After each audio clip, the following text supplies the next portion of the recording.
இவ்வளவு நாள் பாத்தீங்கன்னா அர்த்தாஷ்டம சனி நடந்து உடம்பு ஃபுல்லா நோய், எந்த நோயினே தெரியாம இருந்தாலும் கூட இப்ப நல்ல நோய்க்கு நல்ல மருந்துகளும் நல்ல மருத்துவரும் கிடைக்கிறதுக்கான வாய்ப்புகளோட நிறைய பேர் பாத்தீங்கன்னா விருச்சிக ராசியில கவர்மெண்ட் எக்ஸாம் எழுதுவாங்க. அவங்களுக்கு கவர்மெண்ட் வேலை கிடைக்கணும்னு என்ன அவங்களுக்கு நிறைய இருக்கும்.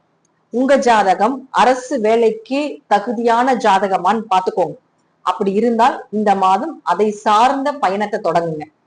அதற்குண்டான ஸ்டெப்ஸ் எடுத்து வைங்க. கண்டிப்பா கவர்மெண்ட் வேலை கிடைக்கும். கவர்மெண்ட் வேலையில இருக்கக்கூடிய நபர்கள், அரசு ஊழியர்களுக்கு எல்லாமே உங்களுக்கு ஏதாவது டிரான்ஸ்பர் கிடைக்கணும், பதவி மாற்றம் கிடைக்கணும், நல்ல சம்பளம் கிடைக்கணும், ஒரு இடமாற்றம் பண்ணி கொடுத்தே ஆகணும் அப்படின்னு ஒரு விதி இருக்குது அப்படின்னா, இப்ப சூழ்நிலைகள் இருக்கு அப்படின்னா இப்ப ப்ராசஸ் பண்ணுங்க. இப்ப கேளுங்க, கிடைக்கும். நல்லா இருக்காது ஜாதகம் இந்த மாதம், நல்லா இருக்கு, அருமையா இருக்கு. அதே போல 7 மற்றும் 12ஆம் அதிபதியாக இருக்கக்கூடிய சுக்கிரன் உங்களுடைய ஜாதகத்துக்கு 9ஆம் இடத்துல இருக்காரு. அப்போ 7க்குடையவர் 9ஆம் வீட்டுக்கு போனா நல்ல வரன் அமைஞ்சோருன்னு அர்த்தம். 3ஆம் இடத்தை பாக்குது, அங்கிருந்து சுக்கிரன் அங்கிருந்து உங்களுடைய 3ஆம் வீட்டை பாக்குது.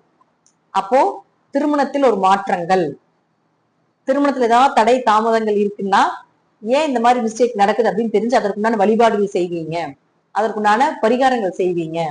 நல்ல வரன் அமைந்து வரக்கூடிய ஒரு காலகட்டங்கள். கணவன் மனைவிக்குள்ள இருந்து கருத்து வேறுபாடுகள் எல்லாம் விலக போகுது.